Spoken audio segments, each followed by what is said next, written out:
course I have passion for my 49ers. I am not going to back down on this one.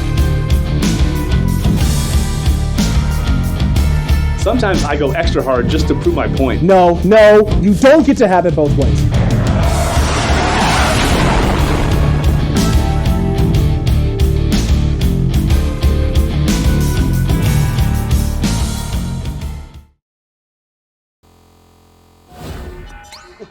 It's head-to-head. It's mono-y-mono. It's 49ers face-off. We're having a good time. And Jason is already chuckling. This episode seems to be off its rails already. Never. Never. Why would it be? Oh, my goodness, it is. It's completely off the rails. It's a good day, folks. You know that? Hey, at least the Niners did not lose, all right? Oh, wow. I mean, wow. Big yikes. I want to throw a flag on that. I'd like to throw a flag on that. Yeah. As well. Awful. No, Jason. But we're going to get to the coin toss. It is your turn to call the coin toss this week. Alex won last week, so you have to redeem yourself. You don't always win the coin toss anymore. Tails never fails. Got tails? Tails never fails. Okay. It just failed. Oh. It probably did. It did. 100%. It's been a bad day for me. It is heads. Yep, see? Alex wins the coin toss. What would you like to do, sir? I will elect to defer into the second half. That was smart because we are going to get into quarterback rankings, and Jason has been teasing his quarterback rankings. It's true, he has. For Since weeks. week two. It's a tease I wasn't really ready to indulge in, but I have no choice but to listen to it now. So all of you get to hear Jason's quarterback rankings.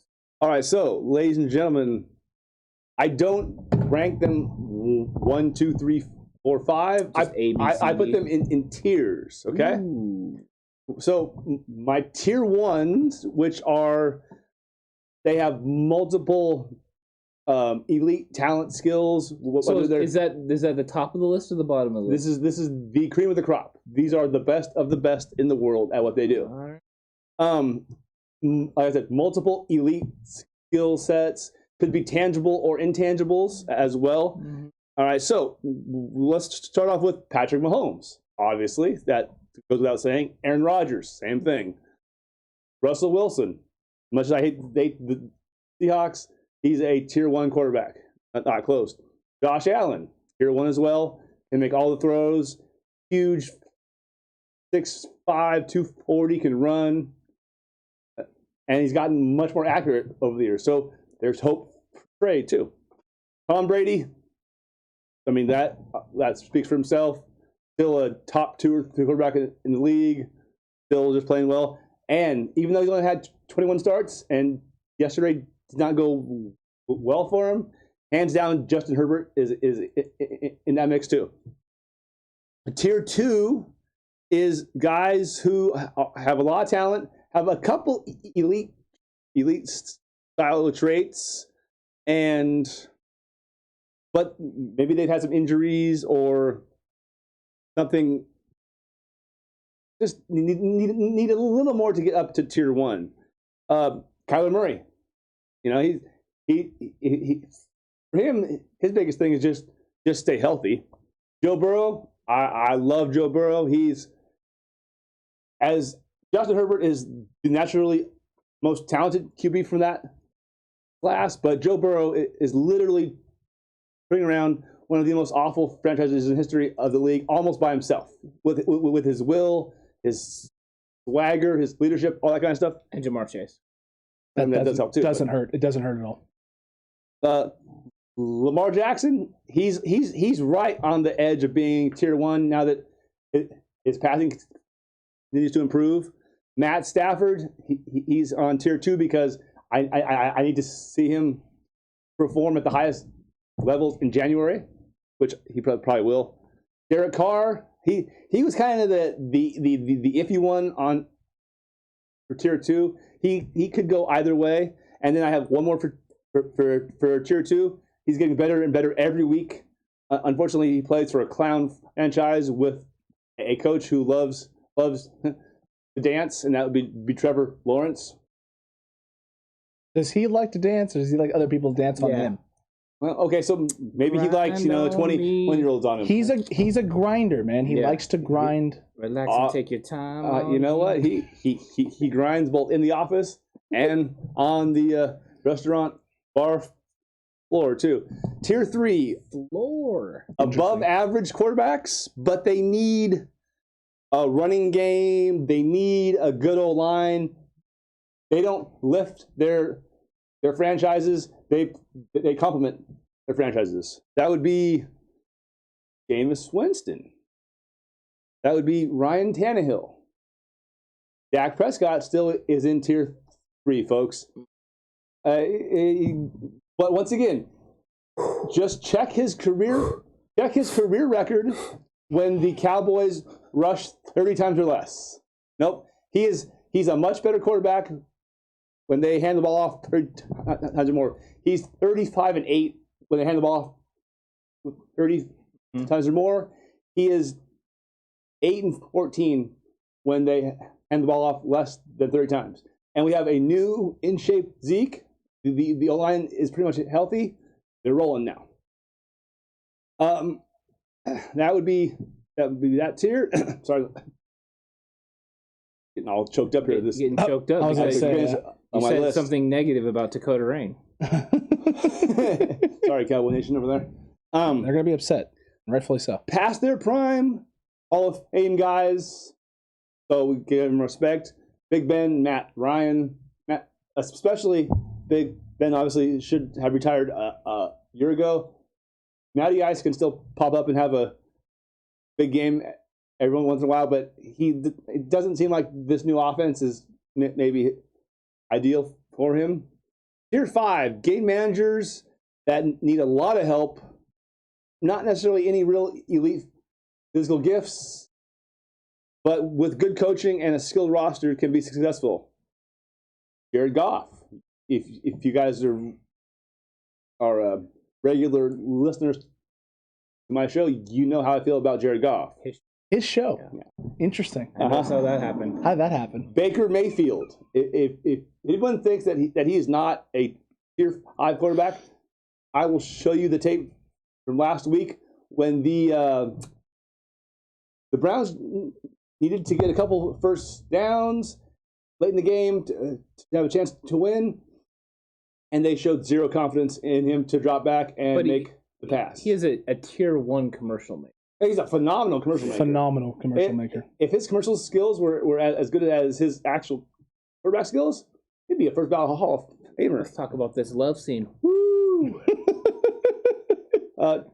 Captain Kirk Cousins is also a tier 5 quarterback. Wow. Whoa. Good O-line, great running back, and 2 stud receivers, and he still can't get to an NFC championship game ever. Just saying. Man, that's a lot of... Okay. I mean... Teddy Bridgewater also, I think, is a tier 5 quarterback. I like him. Seems to be a heck of a locker room guy. Never heard any player that has played with him say a bad thing about him.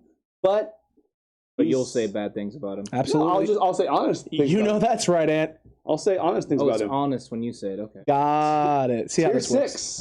Tier 6. Tier 6? I thought you had 5 tiers. No, I have 7 tiers. 7 tiers? 7 tiers. I only got 6, and one of them technically is a mixture of 2 tiers. Jesus. That's weird. Last time I cried, I didn't even have 7. That's true. You have 7 tiers, man. Okay.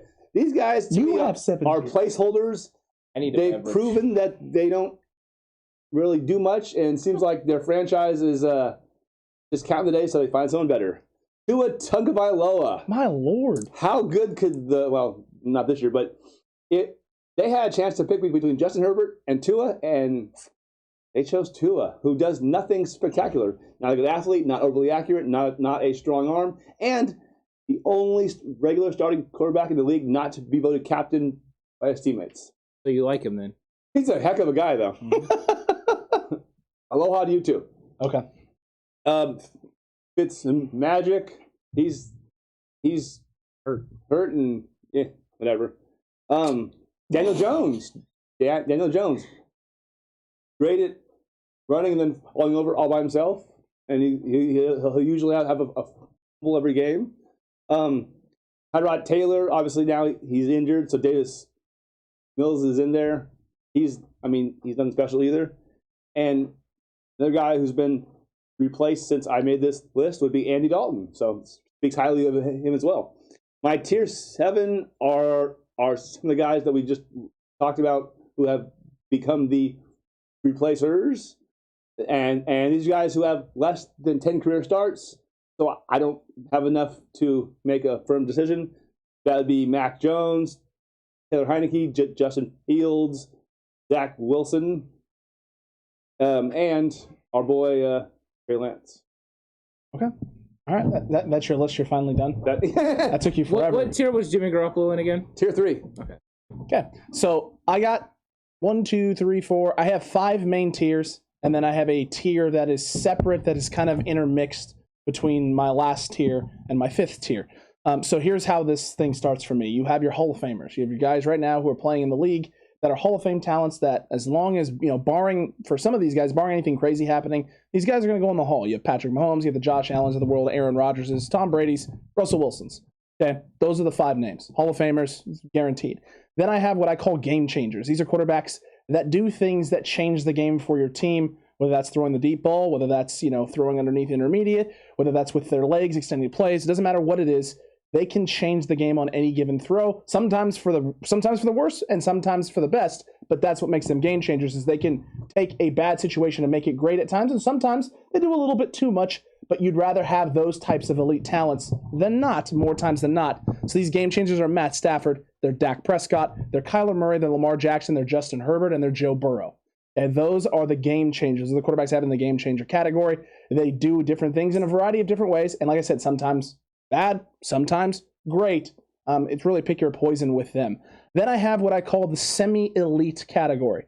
These are guys that typically have one really elite characteristic with their game, sometimes more than that, but they haven't shown consistently that they can be a guy who can game change positively for their team.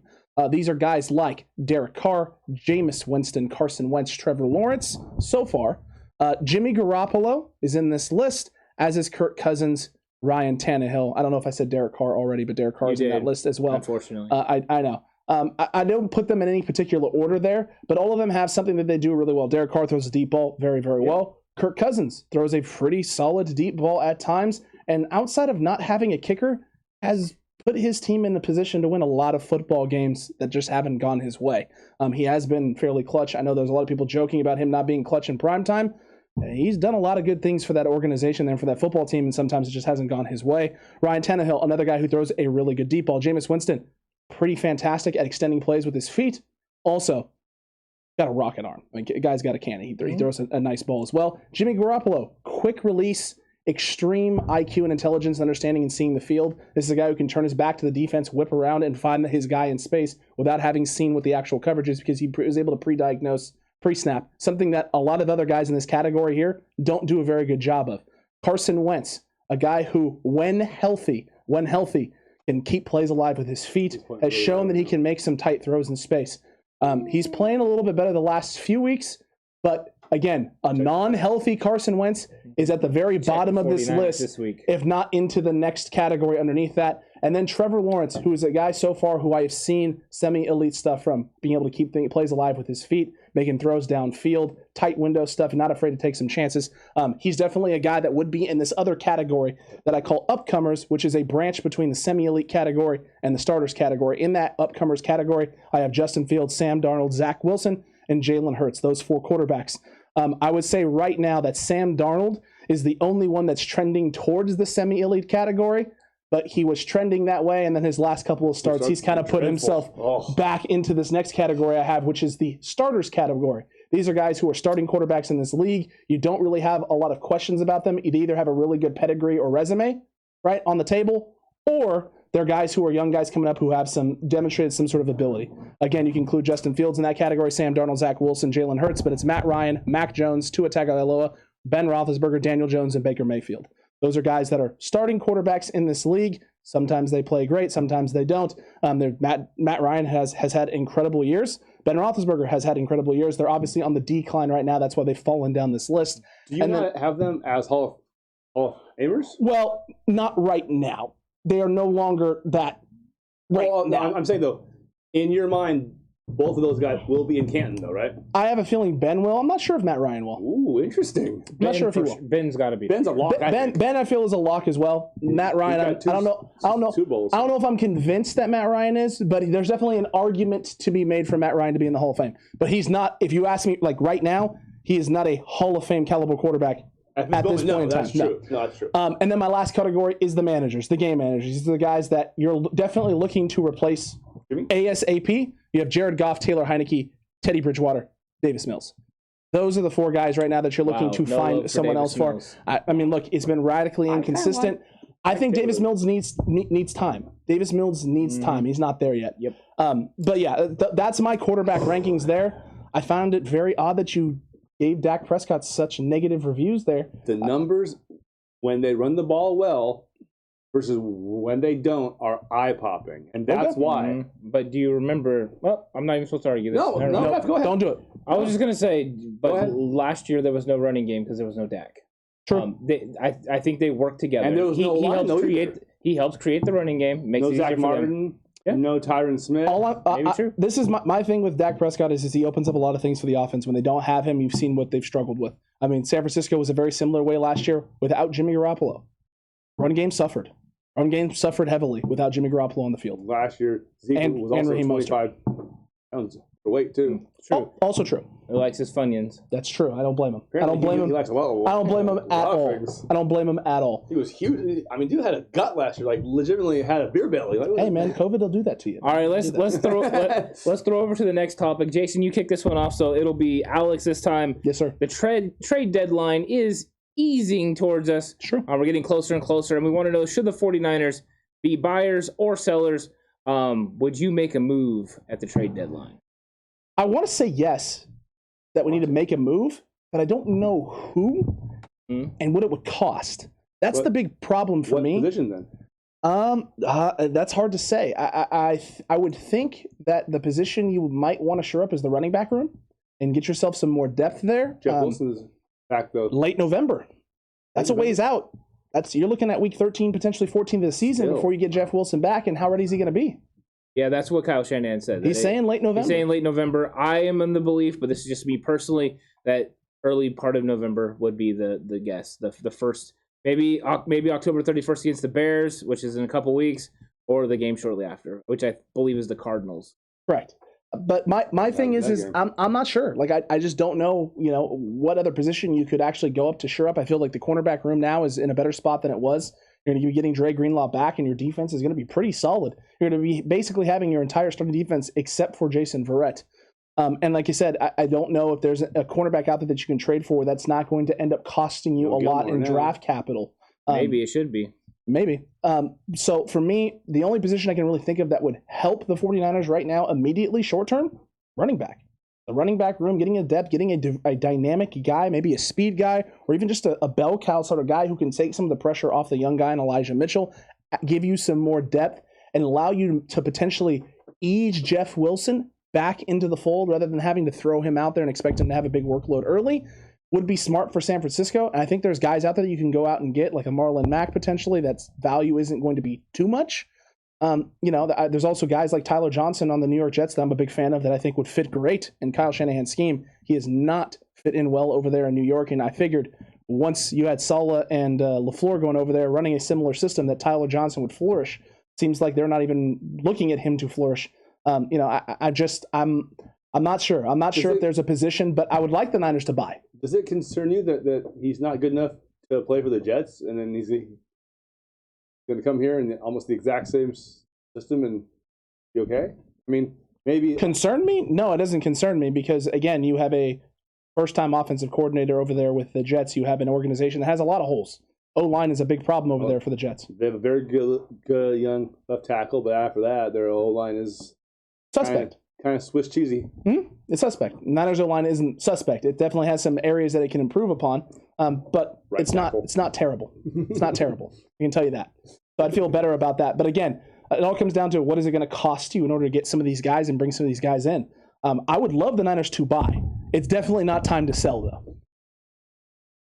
I'm kind of on the both and here. I know don't say I'm on the fence here because it's not a matter of being on the fence. Swinging scale. No. It's a sliding scale too, but Sliding, swinging. Let's actually Both of them start with an S. Yeah, and I hate my S words too. I can't ever say those things for crap. It's really annoying. I look at it as because of the trade. Okay, yeah. We don't obviously have our next two number ones, so true. We need to kind of fill in draft capital as we can, and with our salaries as is, those third, fourth, and fifth round picks become extra valuable to find guys who can contribute. So over the next 2 weeks, let's say it goes really bad. I mean, I don't think it will, but it might, and we go 0-2. At that point, we're 2-5, right? Not good. And I would like us to, maybe it's a Laken Tomlinson or a Brunskill or some of those kind of older veterans who we've already kind of drafted guys to replace. If a contending team wants to give us a third or fourth or fifth round pick for those guys, if we're 2-5, I'd be okay with that. Now, okay. Let's flip that around. Is if we win our next two and we're 3-3, then I want John to be aggressive and, like you said, go add an extra running back, maybe find a more suitable backup tight end that can be a little more of a threat in the passing game. How dare you slander Ross Dwelly's good name? Yeah, no, I'm going to hell for that one. So yeah, you're right. And then on defense, I would like us to find a corner that we can bring in and hope that might be in his last year of his contract, have a year left, and use him for the next 3 or so years. Because as much as I love my guy Verrett, not sure we can count on him going forward. So buy or sell depending on the next 2 weeks, see how they go. Well, I mean, obviously it's buy or sell depending on the next 2 weeks, Jason. You haven't said anything there. I mean, thank you, Captain Obvious, for that. Holy cow, what an argument. Let me sit on both sides of the fence here and be right no matter what. You can sit there and say, nope, don't trade anybody, resign all of our free agents, and then let's go for it again next year. I mean, you could say that. And you could say that. They'd be dead ass wrong, but yeah. I mean, I don't know if they'd be wrong. Definitely be a different way to look at it. Well, let's see how wrong we're going to be, because we're going to talk about two of those free agents that were injured right now. What a segue that was by yours truly. Incredible segue. And definitely not by yours truly. Definitely not by yours truly. On Jason's show. Jason is going to start out this topic right here. You get no clap of the hands there, sir. None. I don't know what a high five is when it comes to you. But the 49ers have a couple of players, and I know there's a bunch, but there was two especially that were injured during the season that are out. Should we bring these players back? Let's start, and Jason, you can talk about either one, but Raheem Mostert and Jason Verrett. So let's first off start with Raheem. Couple bad injuries now in a row. That being said, I'd still do him for like a 2 or 3 year contract, $4 to $6 million a year, because he makes 4.5 right now. Right. So you would be willing to give him a pay increase. I think at this point we have to be really honest with ourselves, and the offense is just as much as Kittle's great and Debo's great. The offense is just different when he's healthy and when he's out there. Yes, it just is. Yes, because he's so freaking fast. Yes, and he makes good cuts. He actually runs to open holes, which is kind of a new concept for some of our younger backs still. Also true. I just think that to me, he's worth the gamble of a slight raise, because if he is healthy next year, our offense with Trey or... Hey, did you know that he still owns the Chicago Bears? Yeah, he does. He's always owned them his entire life. Oh yeah, I don't know if you knew that. No, I did, because Chicago fans didn't know that. They found out today. Or yesterday. Chicago fans have spent too much time on the wind, then apparently, because he's out there. His record against him is pretty good. Well, he had to let everyone know too. Oh, of course, he's that kind of jerk. So is why I like it. But back on track. Shocking. It just makes everything go. He gets us. Who? Aaron Rodgers? Aaron Rodgers. Have you seen his new commercial where he playing the acoustic? Oh, guitar? unfortunately, yes. That one's great. No, it's not. My used to be best friend. Well, Aaron's sticking it to the State Farm guy. Love it. Classic Aaron right there. Just bitter and snarky as always. How did we get here? You brought. I don't know. I brought it up. Yeah, You brought up you're the right. fact I that- said Aaron Rodgers first. You're right. That he owns. I whispered it. Thank you very much. Very true. Anyway, back to It is his show. back to Raheem. Here we go. It's not hard to explain, but you just have to. If you watch the games, you know that he is worth $5 or $6 million a year. Don't throw a flag on that. I think so. That seems putting like hands on illegal yourself. contact. On As the far official. as Jason Verrett, if it's a 1-year contract or less than 4, and he wants to come back, I definitely look at it, because if we could get a full year out of him, it would definitely be helpful. But I can't pay him any more than that, because I cannot rely on his legs. Nice. Go ahead.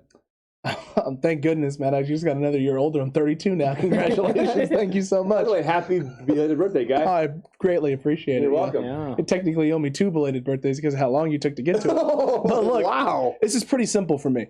I agree with you on most of the stuff you said about Raheem Mostert. Almost all of it, actually. As well you should. Look, the money is the thing for me. Like, that's just Remember, I don't Cap's know. going up, though. I can't do it. Listen, he hasn't been healthy. I'm fine with like a contract with a small base salary and maybe some bonus incentives that push money down the road for him. Give us a number. I'm all right with and get that. Off the fence. 3.75 million max. Ooh, a pay cut. Yeah, absolutely. 3.75 million max. Man, I like it. He does add a Big dynamic yikes. to this offense, the run game, that I don't know if you can find another running back that can do those types of things right now Can't. in the league that Kyle will trust, like actually legitimately trust. So because of that, yes, bring him back. You can't take that big of a risk, though, because the team is still in a Super Bowl window. You can't tie up that much cap on a guy that Are you we don't really, know is though? going to be on a. If you're not, then why are you bringing it back? It's for real, Jason. Like, seriously, the only reason you're bringing Raheem Mostert back is if you know you got a shot with him in the backfield. As for Jason Verrett, yes, Trade play. I am fine with going out and grabbing Jason Verrett, but you have to hedge your bets. If you're bringing this guy back, Yes. it has to be hedged. You Hedge your have bet, of to course. focus on drafting a guy early in this draft that you're Round two. comfortable with, that could start day one. So that means you be as aggressive as you need to next year in the draft. In the second, third, fourth, wherever it is, that guy's going to fall that you're looking at going, this guy can start for us 3 to 4 games into the season next year. We need to make sure that we get this guy. You can't do what you did this year and miss out on a Pulse and a Debo. It can't happen again. You just can't do it. You have to make sure that you shore that guy up no matter where he is in the draft, no matter where that guy falls. So if you're going to roll the dice with Jason Verrett, shore up the back end, make sure you got someone else out there so you don't have to turn to Demo. You don't have to turn and sign a bunch of veteran guys, come whatever week if something were to happen to him. Those 2 guys I want back on this roster because they don't break the bank. I don't think they're going to command a huge money out in the open market, number one. And number 2, Jason Verrett revitalized and came back from the brink of despair and nobody willing to take a chance on him in San Francisco. This organization believed in him. This organization bet on him, right? They believed he could become the thing that he became, and he did. It's unfortunate that it happened, but I think even he knows deep down that no one is going to give him that same sort of opportunity, the chance that the San Francisco 49ers will, and if he's willing to take a little bit less to try and get one really good season in before he goes and tries to cash out one time, one big payday. Raheem Mostert was nothing nowhere that no one thought could be anything until he got to San Francisco. It's another situation where Kyle Shanahan has brought the best of Raheem Mostert, and Raheem Mostert has brought the best out of Kyle Shanahan's run game. They're a match made in heaven. I don't know why Raheem wouldn't want to stick it out here. Mr. Referee, sir, maybe you should inform some of our audience who some other key free agents might be as well. What, like Laken Tomlinson will be a free agent? Yeah, True. Yeah, he's somebody that would be out there. Might be someone also, if we do go 0-2, that we look at him maybe being trade bait too. Yeah, DJ Jones will be a free agent, of course. K1 Williams will be a free agent. Got to re-sign those two. Tarvarius Moore will be a free agent. Jaquiski Tart will be a free agent. The right price, yes, him too. Right, so there's a lot of players that are going to be up in the air, and they're going to be decisions to be made, and they're going to have to financially decide. That's why it was interesting between the two of you who you would decide to give the money that Mostert is going to command, because there's going to be other positions you have to acquire talent at as well. True. I'm willing to take a sacrifice at the safety position if Talanoa Hufanga continues to develop, though. I know that. That's a good point. Talanoa Hufanga could be a big-time decision there. Absolutely. All right, so let's get into the drive. It's time for the drive. Time for the drive. What's today's topic, Mr. Official? Today's topic is player who should step up or step off. And, Alex, you won the toss. So you get to decide who goes first in the drive. Let Jason go. Let him try and make whatever case he's going to try. So, Jason, you are make. going to have one minute. No, what? It's his turn. I won the toss, my guy. And he went first. Yeah, and then I went second, and now it's your turn to go first. I always have decisions. Holy cow almighty. Jason. My word. Well, it's like for someone who claims this to be his show, it's like you haven't been here for No, I think he's trying to throw his weight around, and he forgets who's in the middle right here. I'll drop an elbow on you real quick, sir. The people's elbow? So, basically. Jason, you were going to go first. You have 1 minute to tell us a player who needs to either step up or step off. Okay, step off. I can't go with Eric Armstead because he's played pretty well. Ooh, he's done a decent job, and I've seen some of his advanced rankings, so he needs to continue to step up the way he has been. To me, the person that needs to step up is whoever is manning the quarterback position for the rest of the year. The quarterback-driven league.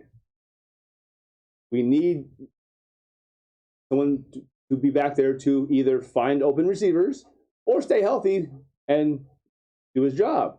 Because if we don't have good quarterback play, as we just saw last week, we hold a high-octane offense to 17 freaking points and we still lose. So I'm starting to believe more and more in our defense. And we're going to get a little healthier there with Dre coming back soon, but we need a quarterback to step up. Mm-hmm. Going with the quarterback, Jason, that's very interesting there, my guy. It's very interesting. Look, I felt shocked. I was totally stunned. Quarterback league. The guy that needs to step up for this team and for this organization is quite simply... Okay. No, it's not Kyle Shanahan. But it is 100% Mike McGlinchey and Daniel Brunskill. They have to do a better job. The McGlinchey route. The two of them. Wow. Both McGlinchey and Brunskill have struggled the last few weeks. They have not been making blocking assignments and blocks that they typically make in the system. Kyle has done a great job of scheming stuff up, and these two guys haven't been consistent. They've been a little up. They've been a little down. It's not the things that we saw very early in the season through the first couple of weeks.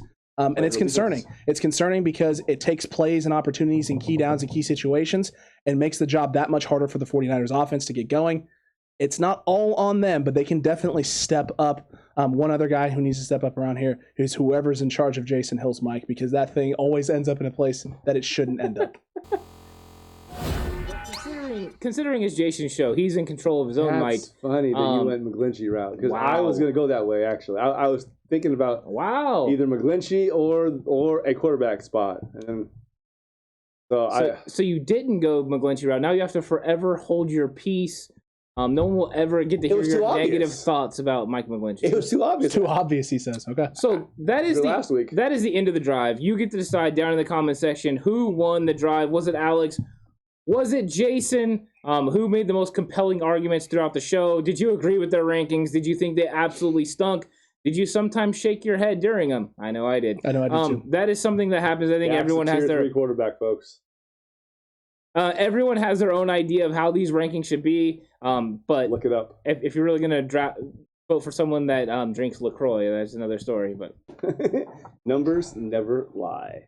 Sometimes they do. Really? No, they just don't always tell the whole story, but they never lie, though. Correct. They definitely don't tell the whole story on Dak, if that's what you're arguing. Oh, they absolutely do. Okay, well, we'll see. No Zeke? We'll Out-of-shape Zeke? Healthy Zeke. We'll see. Oh, You know what I say? 5-1. Or Who cares? It's the Cowboys. That's also true. That's Dave also does. true. And look, I'll tell you one thing. I know one thing with certainty. Yes, you do know. only You one thing cannot is very true. believe a word that comes out of this man down here, his mouth in the bottom right-hand corner of the screen. This man believes that this is his show, and it's our show. I can't believe that he would say this. It's all of ours. of us, This is I'm our Skip. thing. I'm Skip. You're Shannon. I mean, okay. At least I guess I'm a Hall of Famer. I guess I got that going for me. You're That's just true. some nobody white guy sitting down there. Making All me. Oh, wow. Yeah, Ooh. I went there. That I went was there. That was soft. Zing, baby, Hey, zing. And that makes him Jenny Taft. And I'm sorry, Aunt. She's way better looking than you, though. Wow. Yeah, you haven't. No one can see my legs. Hold on, can I throw the flag? That's a flag. That's 100% a flag. I can't believe you no would one say can that. see my legs under this table. I No have one can see impressive anyone's- legs, man. Legs. But yeah, But thanks for trying to kill me. you with do have that some comment. nice calves, though. I mean, they're not quite Phil Mickelson's. What is happening? How did you get here? Yeah, How do you end up where you end up, Jason? Next thing you know, he's gonna write a letter to Kyle Shanahan. No, Talking about no. how he, wears his stupid hats and his stupid brims. Speaking of Kyle Shanahan love letters or hate letters, we don't even know what it was, really. Yikes. Head on over to Patreon. Yep. We got an hour-long episode of Big... That's right, you heard me right. An hour-long episode Yep. of Big Yikes. You don't want to miss it. If you read that letter, it could have been an hour and a half worth. Of big yikes. The whole thing, absolutely, God. all by itself. But That look, person should be just banned from life at this point. I don't know about banned from life, but maybe banned from talking about the 49ers. Absolutely. Life. You can head over to Patreon, though. You don't want to miss out on it. Yeah. It's probably the very first episode of Big Yikes that is going to be, if we ever do a Hall of Fame episodes of great yikes in 49ers history, that yikes will definitely be in it. You don't want to miss any of that. We got a daily episode not too long after that, so make sure you stick around. Cutback Crew and the Faithful. Got a lot of content this week. Yeah, lots of cool stuff. We're getting back in the Colts swing coming of up, things. Colts coming up. Yep, got to get prepared for the Colts. Carson Wentz, baby. It's going to be fun, Look and out. we'll see. Jason's talking about Carson Wentz, so I know he's talking nonsense. Sure. Good player when he's healthy. Jason has been, just so everyone knows, Jason has been Carson a Wentz fan. staunch supporter He has. of Carson Wentz. Top 5 quarterback. And Answer that. Carson Wentz has less Super Bowl victories than Jimmy Garoppolo. Very true. Jimmy's got 2. Suck it, Jason. And silence. That's Jimmy's got two rings. Don't forget that, folks. Jimmy Garoppolo, Thanks. 2 rings. thanks to the guy that we should have replaced him with. Trying to get Carson number Wentz 3. couldn't win one without His Nick replacement. Foles, baby. It's true. Mm-hmm. It's definitely. Bear down. Oh gosh, I like them apples, Jason. they're pretty bad I apples. I like Fuji apples. I'm sure you do. Not surprised by that in the Couple at a slightest. time, huh? Cutback Crew, let us know what you thought about all the conversation down below. Make sure you get your vote ins too. And until the next one, stay safe. Remember, the right way Is always the 49ers way. We'll see.